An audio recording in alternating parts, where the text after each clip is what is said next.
Hello guys, welcome back to my YouTube channel Babita Chemistry Classes. This lecture is for 10th class for subject biology. Okay, this is our 8th lecture. ये हम जो first chapter हम पढ़ रहे हैं बहुत ही lengthy है, इसीलिए 8 लेक्चर आया अभी तक। ठीक है, हमने लास्ट लेक्चर में क्या पढ़ा था बेटा? Respiration in human beings. उससे पहले हमने रेस्पिरेशन इन प्लांट्स पढ़ा था और रेस्पिरेशन इन एनिमल्स पढ़ा था। ठीक है, और लास्ट लेक्चर में हमने क्या पढ़ा था? Respiration in human beings. Okay, lungs का फंक्शन क्या होता है, एल्वियोलाई का फंक्शन क्या होता है, वो सारी चीज़ें हम पढ़ चुके थे। अब इस लेक्चर के अंदर हमें पढ़ना है नया टॉपिक, वो कौन सा है? ट्रांसपोर्टेशन। ठीक है, ट्रांसपोर्टेशन जो होता है, ट्रांसपोर्टेशन का मतलब क्या है? आप सिंपल भी जानते हैं। ट्रांसपोर्टेशन का मतलब क्या होता है? एक जगह से दूसरी जगह पर जाना या किसी भी सामान को पहुंचा देना, वो क्या कहलाता है? ट्रांसपोर्टेशन कहलाता है। तो अपनी बॉडी के अंदर ही हो या फिर प्लांट बॉडी के अंदर हो या फिर एनिमल बॉडी के अंदर हो, कहीं भी हो, ये ट्रांसपोर्टेशन तो होना जरूरी ही है। जैसे प्लांट्स की बात अगर की जाए तो प्लांट्स में किसी जगह पे तो वाटर स्टोर होता है कि प्लांट के किसी पार्ट में फूड बन रहा है, किसी पार्ट में क्या हो रहा है? वाटर स्टोर हो रहा है। अगर वाटर एक ही जगह रह जाएगा, ठीक है, तो प्लांट की ग्रोथ नहीं हो पाएगी। और फूड अगर लीव्स में बन रहा है और फूड लीव्स में ही रह जाएगा तो फिर भी प्लांट्स की ग्रोथ नहीं हो पाएगी। तो इसीलिए ट्रांसपोर्टेशन का होना क्या होता है? जरूरी होता है। ट्रांसपोर्टेशन का एक्चुअल में अगर हम मीनिंग देखें, वो डेफिनेशन क्या बनेगी ट्रांसपोर्टेशन की, कि किसी भी एक पर्टिकुलर पार्ट में, जैसे ये कोई भी चीज़ है, इसके एक पर्टिकुलर पार्ट में जो भी चीज़ बन रही है या फिर उसने कोई भी चीज़ एब्जॉर्ब कर रखी है, तो वो सबके साथ शेयरिंग करे। ठीक है, सभी प्लांट के जो हैं जितने भी पार्ट्स हैं उन सभी को दे, या एनिमल्स के जितने भी पार्ट्स हैं सभी को दे। ठीक है, तो हमें यहाँ पर पढ़ना क्या है? Transportation in plants. प्लांट्स के अंदर तो जो प्लांट्स होते हैं उनके अंदर जो ट्रांसपोर्टेशन होता है मेनली वो दो टिश्यूज़ की वजह से होता है, और दोनों टिश्यूज़ का जो कम्बिनेशन है उसको हम क्या बोलते हैं? Vascular tissue. क्या बोला जाता है इनको? वस्कुलर टिश्यू बोला जाता है। और दोनों बंडल की फॉर्म में प्रेजेंट होते हैं, एक गुत्था होता है उस फॉर्म में प्रेजेंट होते हैं, इसलिए इनको क्या बोला जाता है? वस्कुलर बंडल भी बोला जाता है। ठीक है, तो आप ध्यान रखेंगे, वस्कुलर बंडल का कोई नाम ले या वस्कुलर टिश्यू का नाम ले तो किसका नाम आता है? जाइलम और फ्लोएम का नाम आता है। तो हमें ट्रांसपोर्टेशन पढ़ना है, मैकेनिज्म पढ़ना है ट्रांसपोर्टेशन का, कि एक जगह से दूसरी जगह पर जो फूड है, वो फूड है या फिर वाटर है, मिनरल्स है, वो कैसे ट्रांसपोर्ट होता है। ओके, तो वो हमें किसके अंदर पढ़ना है? प्लांट्स के अंदर। तो ट्रांसपोर्टेशन इन प्लांट्स। सबसे पहले तो ट्रांसपोर्टेशन की डेफिनेशन क्या लिख रखी है बोर्ड पे, कि जो ट्रांसपोर्टेशन होता है वो एक एक्चुअल में लाइफ प्रोसेस है। ट्रांसपोर्टेशन जरूरी है बेटा। ठीक है, अभी मैंने आपको बताया एनिमल्स के अंदर, प्लांट्स के अंदर, ह्यूमन बींग्स के अंदर भी ट्रांसपोर्टेशन होता है। ठीक है, और वो कौन सर्कुलेट करता है? अपना ब्लड ही आता है ना। ब्लड ही एक ऐसा, अगर ह्यूमन बॉडी की बात की जाए तो ब्लड ही एक ऐसा सब्सटेंस है जो पूरी बॉडी में अपने जो जितने भी न्यूट्रिएंट्स हम खाते हैं पूरी बॉडी में वही पहुंचाता है, ब्लड के द्वारा ही पहुंचते हैं। ठीक है, लेकिन हम पढ़ रहे हैं किसके बारे में? प्लांट्स के बारे में। तो प्लांट्स में तो किसी जगह पे तो वाटर है और किसी जगह पे फूड है। ठीक है, वाटर और फूड मिनरल्स, तो इनको एक जगह से दूसरी जगह पर ट्रांसपोर्ट करना एक ऐसा प्रोसेस होता है, लाइफ प्रोसेस होता है, जिसमें किसी एक पर्टिकुलर जगह पे कोई चीज़ बनी है और उसको दूसरी जगह पर पहुंचा देना, वो क्या कहलाता है? ट्रांसपोर्टेशन कहलाता है। ठीक है, तो ट्रांसपोर्टेशन जो होता है प्लांट्स में वो किसके द्वारा होता है? दो टिश्यू के द्वारा होता है। कौन कौन से होते हैं? जाइलम होता है और दूसरा कौन सा होता है? फ्लोएम होता है। ठीक है, इसके बारे में आपने 9th क्लास में भी पढ़ा होगा, जो टिश्यू वाला चैप्टर था उसमें था ये। जाइलम क्या काम करता है बेटा? जाइलम किसको कंडक्ट करता है, किसको ट्रांसपोर्ट करता है? ये वाटर और मिनरल्स को ट्रांसपोर्ट करता है। ओके, और जो फ्लोएम होता है वो किसको ट्रांसपोर्ट करता है? फूड को ट्रांसपोर्ट करता है। तो फूड के कंडक्शन के लिए क्या होता है? फ्लोएम होता है, फ्लोएम टिश्यू होता है, और वाटर और मिनरल्स के लिए कौन होता है? जाइलम होता है। एक चीज़ आप ध्यान रखेंगे कि जो फूड का ट्रांसपोर्टेशन होता है, फूड कहाँ पर बनता है? एक्चुअली बेटा सभी को पता है, फूड जो है फोटोसिंथेसिस प्रोसेस के दौरान कहाँ पर बनता है? लीव्स में। और लीव्स की भी कौन सी सेल में बनता है? ये मेसोफिल सेल के अंदर बनता है। ठीक है, तो जो लीव्स में फूड बना है उस फूड को लीव्स से स्टेम तक, रूट्स तक, हर एक जगह पर पहुँचाना जरूरी है। ठीक है, नोट्स तक पहुँचाना जरूरी है, हर एक पार्ट तक पहुँचाना जरूरी है, ताकि जो प्लांट है वो क्या कर सके? अच्छे से ग्रोथ कर सके। तो वो जो फूड का ट्रांसपोर्टेशन होता है उसका स्पेशल नेम होता है बेटा ट्रांसलोकेशन।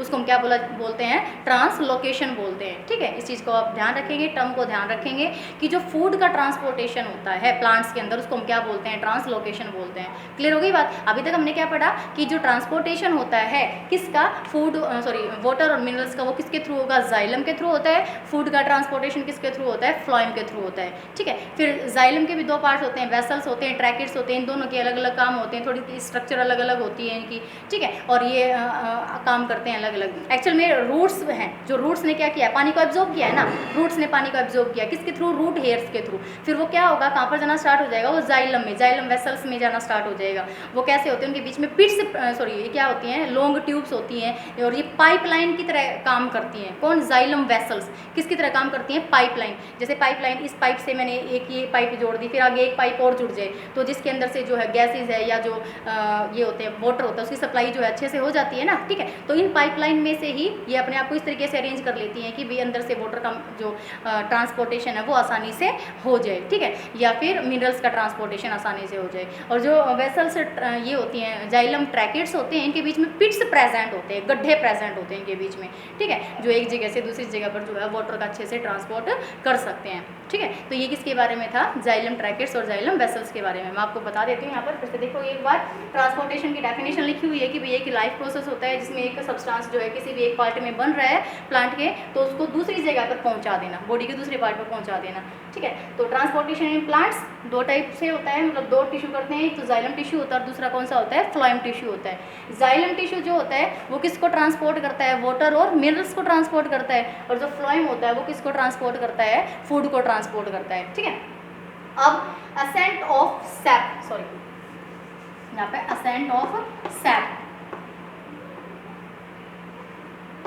ठीक है, सैप, एसेंट ऑफ सैप, एक मिनट बेटा इसकी हटा, ठीक है। एसेंट ऑफ सैप, एसेंट का मतलब क्या होता है, ऊपर की तरफ बढ़ना, और सैप क्या होता है, liquid like material. Ascent of SAP, liquid like मतलब लिक्विड के अंदर जो भी, जैसे लिक्विड है विस्कस लिक्विड हो जाएगा क्योंकि उसके अंदर मिनरल्स भी आ जाते हैं, ठीक है। तो लिक्विड प्लस मिनरल्स जो होता है उसको हम क्या बोलते हैं, सैप बोलते हैं। और सैप जो है वो कहाँ पर प्रेजेंट है, रूट्स में ही तो प्रेजेंट है। पानी हम नीचे डालते हैं पौधों में, तो रूट्स में ही तो पानी मिला ना, रूट से ही कौन लेकर जाएगा, ऊपर की तरफ जाइलम लेकर जाएगा। इसीलिए इसको क्या बोला कि लिक्विड का ऊपर की तरफ जाना, तो सैप का एसेंट होना, एसेंट मतलब ऊपर की तरफ जाना, कोहेशन फोर्स के द्वारा जाता है ये ऊपर की तरफ। क्लियर हो गई ये बात, ठीक है। तो एसेंट ऑफ सैप का मतलब क्या है, transportation of water and minerals by the xylem vessels and tracheids, okay. Xylem vessels या ट्रैकेट्स के द्वारा वाटर का ऊपर की तरफ ट्रांसपोर्ट होना, ठीक है। कैसे होगा, रूट एयर्स के थ्रू होगा। रूट एयर्स जो होंगी वो वाटर का क्या करेंगी, एब्जॉर्ब करेंगी, डिफ्यूजन प्रोसेस के द्वारा फिर वो कहाँ पर चला जाएगा, जाइलम वेसल्स के अंदर चला जाएगा, ठीक है।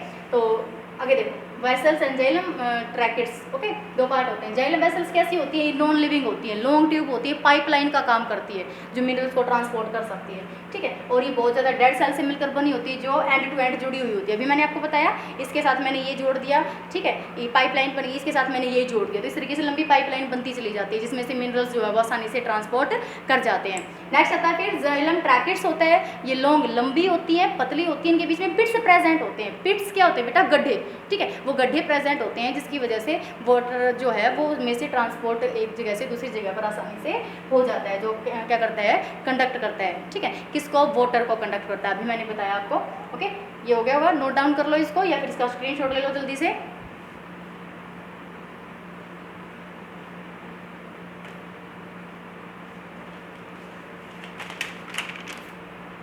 ठीक है, इसको मैं रब कर देती हूँ।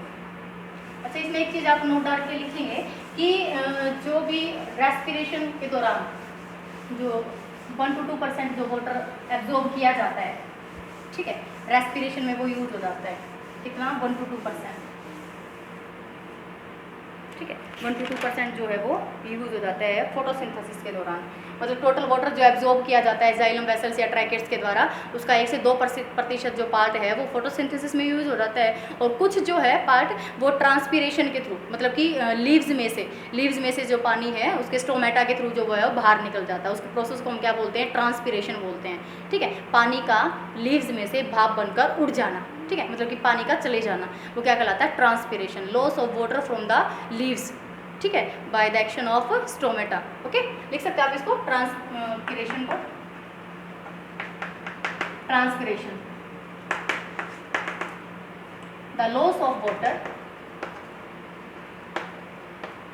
The loss of water from the surface of leaves through stomata is called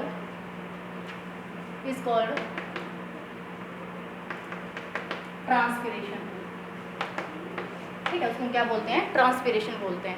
okay, हो जाएगा यहाँ तक क्लियर। नेक्स्ट फिर आता है कि इसका मैकेनिज्म क्या रहेगा, मैकेनिज्म में क्या क्या चीज़ें स्टडी करोगे कि जो पानी है वो किसके द्वारा लिया गया, रूट्स के द्वारा लिया गया, रूट्स के द्वारा फिर किसने लिया, रूट हेयर्स ने लिया, रूट हेयर से फिर कहाँ पहुँच जाता है, जाइलम वेसल्स के अंदर, ट्रैकेट्स के अंदर, फिर वो डिफरेंट बॉडी पार्ट्स तक जो है वो पहुँचा दिया जाता है। उसके बाद हम स्टडी करेंगे इसके अंदर क्या, transport of food materials.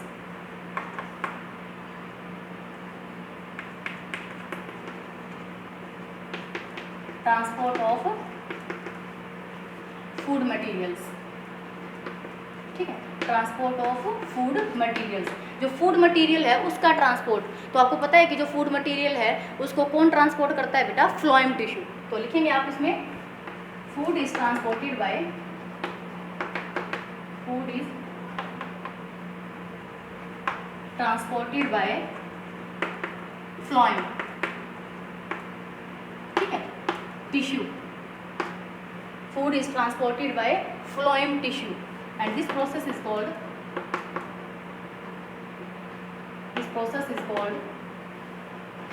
Translocation. जो मैंने आपको बताया था, इस प्रोसेस को हम क्या बोलेंगे, ट्रांसपोर्टेशन। फूड का कंडक्शन करना, फूड का ट्रांसपोर्ट करना क्या कहलाता है, ट्रांसलोकेशन कहलाता है, ठीक है। फूड इज मेड इन, कहाँ पे बनता है फूड, और बात लिख लो इसके बारे में, food is made in mesophyll cells, ठीक है, mesophyll cells in leaves, leaves में बनता है, ठीक है, लीव्स की किसमें, मेसोफिल सेल के अंदर जो है वो फूड बनता है। फिर वो फूड किसके द्वारा लिया जाता है, फ्लोएम के द्वारा लिया जाता है। लेकिन फ्लोएम टिश्यू जो होता है उसके दो मेन पार्ट होते हैं, सीव सेल्स होती हैं, ठीक है, सीव ट्यूब्स होती हैं, कंपेनियन सेल्स होती हैं, जिनके द्वारा ये वर्कआउट करता है। ओके, फ्लोएम टिश्यू लिख सकते हो, phloem tissue conduct water through different pens से लिख देती हूँ मैं, sieve tubes and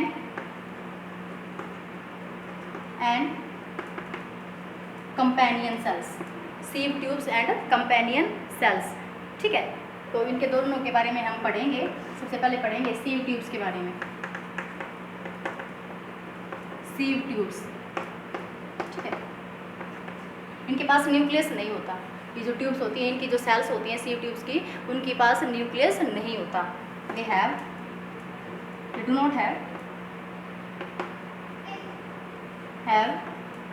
nucleus and living, ठीक है, एंड these are living, ठीक है, having साइटोप्लाज्म। क्या प्रेजेंट होता है, साइटोप्लाज्म प्रेजेंट होता है। साइटोप्लाज्म पता है ना आपको, लिक्विड लाइक मटेरियल जो होता है, जो सेल मेम्ब्रेन के अंदर प्रेजेंट होता है, जिसके अंदर डिफरेंट ऑर्गेनेल्स जो हैं किसी भी सेल के, वो सस्पेंडेड होते हैं, ठीक है। तो साइटोप्लाज्म भी होता है, इनके पास न्यूक्लियस नहीं होता, लेकिन ये कैसे होते हैं, लिविंग होते हैं, ठीक है। फिर ये किससे जुड़े होते हैं, आगे लिखो next, companion cells, second companion cells, ठीक है। इसको नोट डाउन करो क्योंकि ऊपर से रब करने की जरूरत पड़ेगी। इसको नोट डाउन करो जल्दी से, या स्क्रीनशॉट ले लो आप।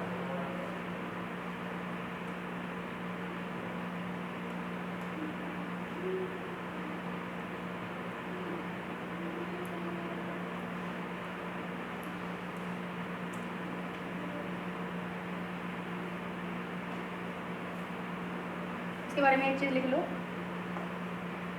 It has nucleus and dense गाढ़ा साइटोप्लाज्म, ठीक है। इनके पास क्या होता है, गाढ़ा साइटोप्लाज्म होता है और न्यूक्लियस भी होता है, ठीक है। तो ये इसके बारे में था। नेक्स्ट पढ़ते हैं हम इसका मैकेनिज्म, इसको जल्दी से नोट डाउन करेंगे आप।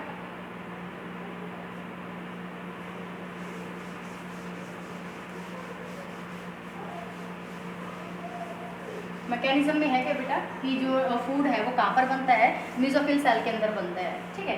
जो मेसोफिल सेल्स हैं, मेसोफिल सेल से फिर वो किसके थ्रू, सीव ट्यूब्स के थ्रू जो है वो क्या होता है, कंडक्ट होता है डिफरेंट बॉडी पार्ट्स तक। किसकी डिफरेंट बॉडी पार्ट्स? प्लांट्स की डिफरेंट बॉडी पार्ट्स तक, ठीक है। तो यहाँ पर हम इतना ही पढ़ेंगे इस लेक्चर के अंदर। क्या क्या पढ़ा कि ट्रांसपोर्टेशन इन प्लांट्स जो ज़्यादा है वो हम पढ़ चुके हैं 9th क्लास के अंदर। यहाँ पर इतना ही है अपना कि जो ट्रांसपोर्टेशन है प्लांट्स में वो किस किस के थ्रू होता है। तो जाइलम होता है और दूसरा कौन सा होता है? फ्लोएम। जाइलम वाटर मिनरल्स को ट्रांसपोर्ट करता है और जो फ्लोएम होता है वो किसको ट्रांसपोर्ट करता है?